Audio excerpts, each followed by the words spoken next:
kemudian memanjang sejauh 7 km, lebarnya 3 km, tingginya 1 km. Ya, itu apa yang itu? Ini adalah Bukit Rumat. Ya, jadi bukit pemanah-pemanah atau juga disebut sebagai Jabal Ainain atau gunung yang memiliki dua puncak. Puncak yang pertama yang sudah agak landai di sebelah sini, itu puncaknya kedua. Jadi Nabi Muhammad SAW menempatkan 50 orang pasukan pemanah di situ. Jadi dinamakan Bukit Rumat ya, atau Bukit Pemanah-Pemanah. Setinggi itu gunungnya dulu. Ya tadinya tuh enggak, Tinggi tadinya ya? besar, tinggi, Oh. karena itu kan biasa ya jemaah umroh mungkin pada naik atau banyak yang ada erosi, panas, hujan segala macam, jadi sudah melandai. Posisi Rasulullah. Jadi apa namanya? Di pertama saya jelasin Gunung Uhudnya dulu ya. Oh ya. Tadi kan kita telah jelaskan bahwa Gunung Uhud ini panjangnya 7 km, lebarnya 3 km, tingginya 1 km ya, jadi cukup besar. Juga Gunung Uhud ini dinamakan Uhud ini karena bersendirian. Uhud itu satu, bersendirian. Kota Madinah ini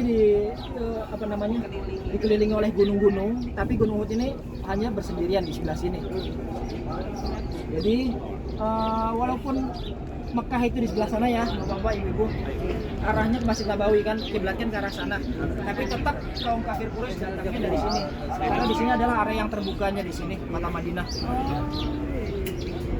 Di antara sebab kenapa perang Uhud tersebut terjadi karena adalah kekalahan kaum kafir Quraisy di perang Badar.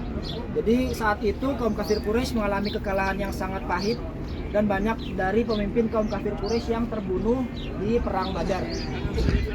Kemudian mereka berkeinginan untuk membalaskan dendam atas kekalahan tersebut.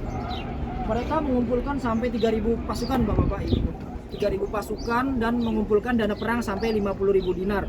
Diketuai oleh Abu Sufyan bin Harb. Jadi Abu Sufyan datang membawa pasukan 3.000 orang dari arah sana ya, dari arah sana. Kemudian mereka berkemah di sebelah sana.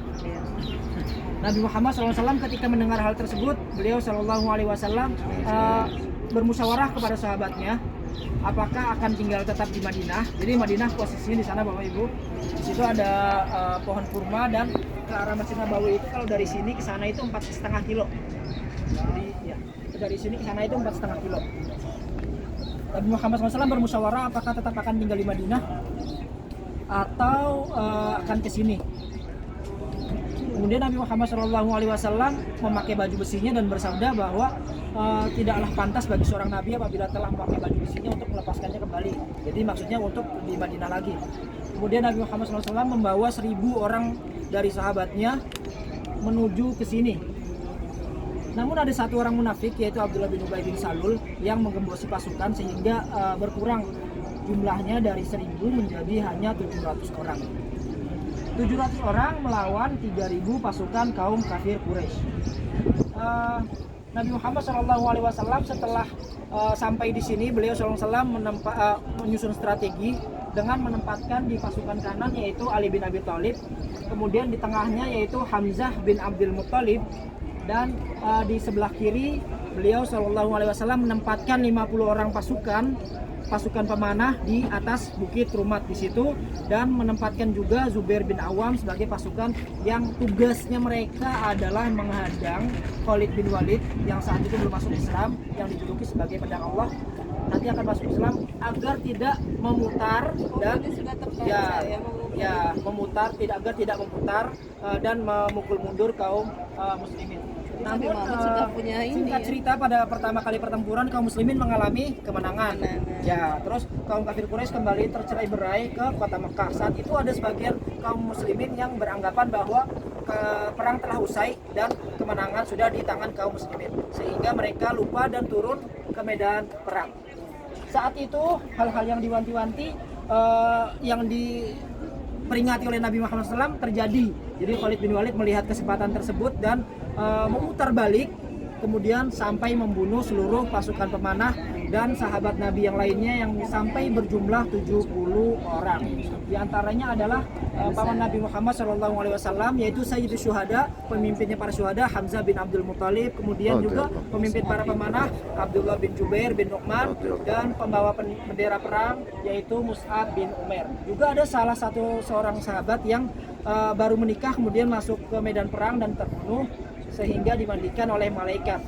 Karena syariatnya itu syuhada itu kalau meninggal itu langsung dikuburkan dengan baju-bajunya, dengan darah-darahnya, dan tidak dimandikan. Namun sahabat ini sangat istimewa. Beliau radhiyallahu anhu dimandikan oleh malaikat yang bernama Hamdalah bin Abi Amir. Ini adalah segelintir nama-nama dari sahabat 70 orang yang gugur mati syahid di perang Uhud yang bisa kita sebutkan pada kesempatan kali ini. Singkat cerita, kemudian Nabi Muhammad SAW berhasil memukul kembali pasukan kaum kafir Quraisy, walaupun beliau SAW terluka di gerahamnya dan helm besi beliau masuk ke dalam gerahamnya beliau SAW, dan beliau SAW terpukul mundur sampai naik ke atas gunung Uhud, dan juga diisukan bahwa Nabi Muhammad SAW terbunuh pada perang tersebut. Padahal yang terbunuh adalah Mus'ab bin Umair, ya, Mus'ab bin Umair, karena mirip sekali dengan Nabi Muhammad SAW. Setelah perang Uhud tersebut, Nabi Muhammad SAW seringkali mengunjungi syuhada Uhud, ya. Dalam rangka apa, Bapak Ibu? Dalam rangka memberikan salam kepada syuhada Uhud. Sampai-sampai sebelum wafatnya pun beliau SAW memberikan salam kepada syuhada Uhud. Jadi mari insyaallah Bapak-bapak, Ibu-ibu, kita memberikan salam kepada syuhada Uhud, ya. Assalamualaikum. Ayo diulangi, ya. Assalamualaikum. Assalamualaikum. Ahlad diyar. Ya syuhada Uhud. Ya syuhada Uhud. Antumus sabiqun. Wa nahnu insyaallah lahiqun. Nas'alullaha lana walakum al-afiyah. Alhamdulillah kita telah mengucapkan salam kepada syuhada Uhud, ya. Jadi ini adalah salah satu destinasi syariah apabila Bapak-bapak, Ibu-ibu sampai di kota Madinah. Tentunya apabila sampai di Madinah, tujuan yang pertama adalah Masjid Nabawi.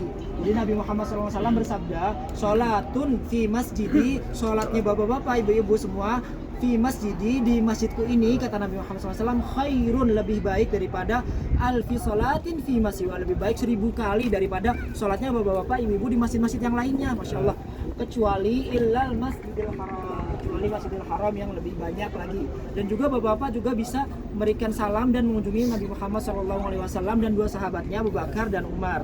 Dan setelah sholat subuh dan setelah sholat asar juga dibuka kuburan Baqi. Jadi Bapak-bapak bisa mengunjungi Ahlul Baqi, ya.